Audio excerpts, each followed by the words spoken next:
Welcome back to the shop. Today I've got a no-name brand. As best I can tell, there's no maker's mark on this, and it's an angle finder. So it's missing the locking screw here and the bevel, and while I have the lathe on the workbench, I figure it'd be prudent to go ahead and start working on this.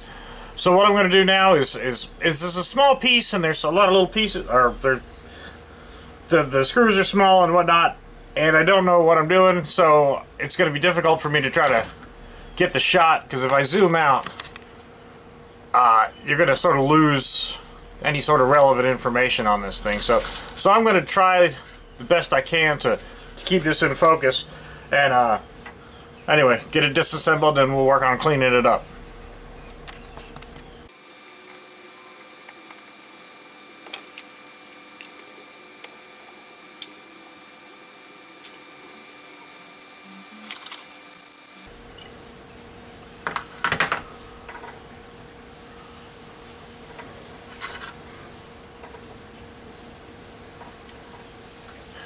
Alright, I don't particularly know how this works yet. I was expecting to find something in this relief section here, so this has apparently been disassembled and the piece has been lost. That might be catastrophic, but at the end of the day, you know, this still is an angle finder to some degree, and it does have some locking tabs on it, so I'm going to just keep working and clean it up, and you know, it might not be exactly perfect, but it's still better than any other one I got. So anyway, I'm going to bring this over to the wire wheel and see if we can't get this cleaned up a little bit.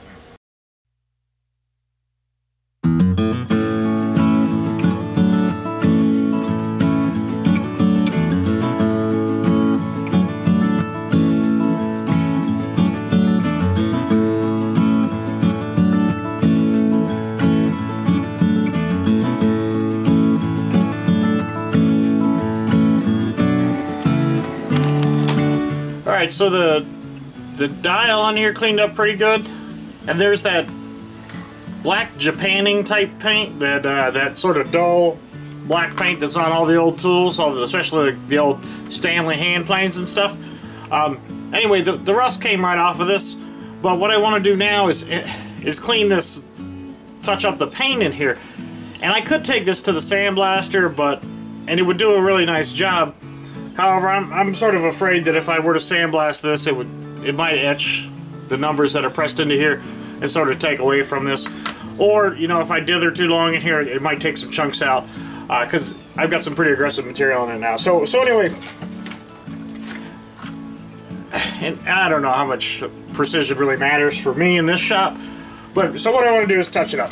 And I learned from 357 Magdad, he uses a lot of the tester's paint, so I'm gonna take a page out of his book, so to speak, and touch this thing up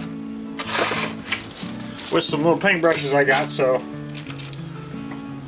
I had a couple models when I was a kid. I didn't build a lot of stuff that ever got painted. I built stuff and would break it immediately, but anyway. So that lack of patience as a child has sort of manifested itself as an adult now. So anyway, I don't have a lot of experience painting or using this stuff, so I'm just going to take a stab at it, see what happens.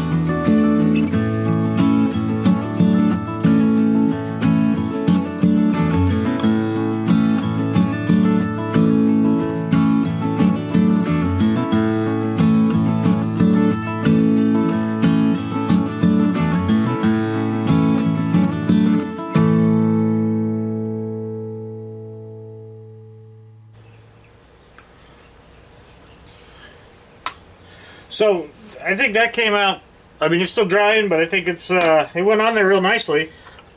Because this is mine and I can do whatever I want to with it, I'm gonna paint this a different color.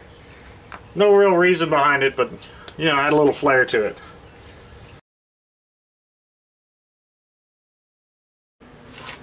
Alright, while I'm waiting for the tester's paint to dry on the angle finder, I've got this Dunlap 9/16 1/2" box end ratchet wrench. Again, I'd like to talk about in my other video that the stamp tools are typically not the best, but 9/16 and 1/2" are super handy. As you well know, the 13mm 1/2 inch are virtually identical. Same thing with 14 and 9/16. So, you know, this is one of those tools that you want to have in any car you've got, because, you know, 13 and 14mm are super common.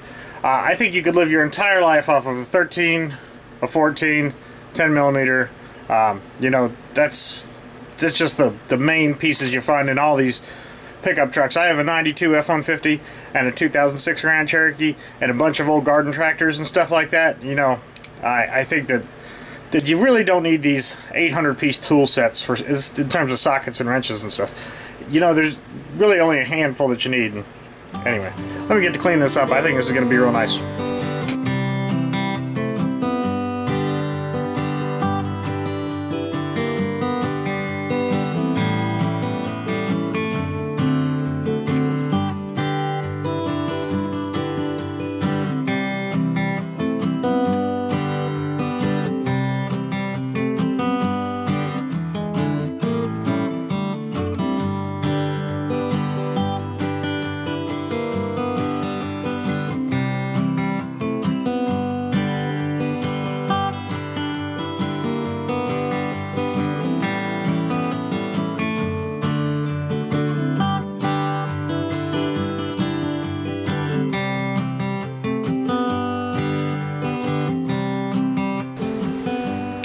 Alright, so that's the Dunlop box end ratchet. That's a real nice finish on that. I think I've got to wipe it down a little bit with something other than my t-shirt, but I'll probably put a little paste wax on this and throw it in the toolbox. Alright, I'm going to bring it back over to the angle finder.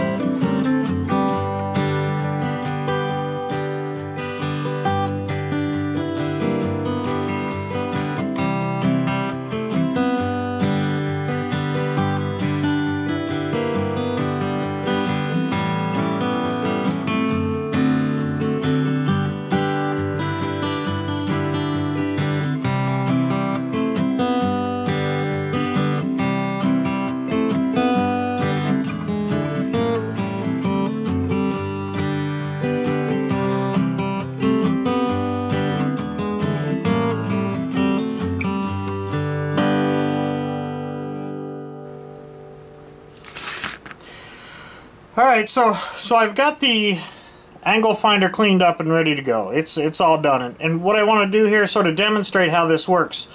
This bevel here, you loosen the screws, and this can rotate freely within this circle. So what I've done here is if you wanted to find out the angle of a certain slope, you'd simply come in and move this to the point where the bubble is level. And it can be a little finicky, like any level. And I'm just slowly tapping it down.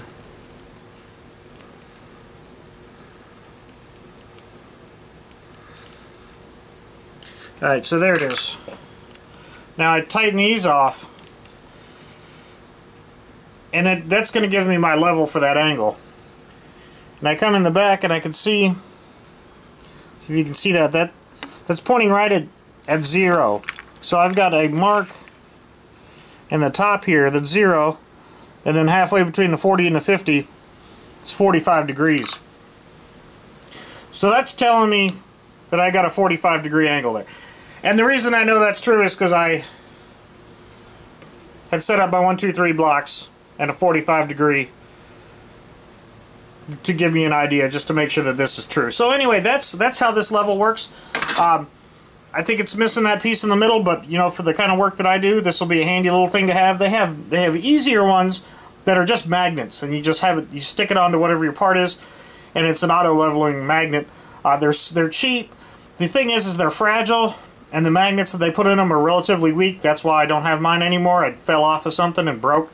So, but anyway, this is something you don't want to drop either. But anyway, it's a neat little tool for a buck at the flea market. And I took some liberties with the red paint on there and everything, but the Testors paint worked pretty good on this. So anyway, I'm real happy with it. So anyway, thanks for watching. Thanks for subscribing. Have a good night.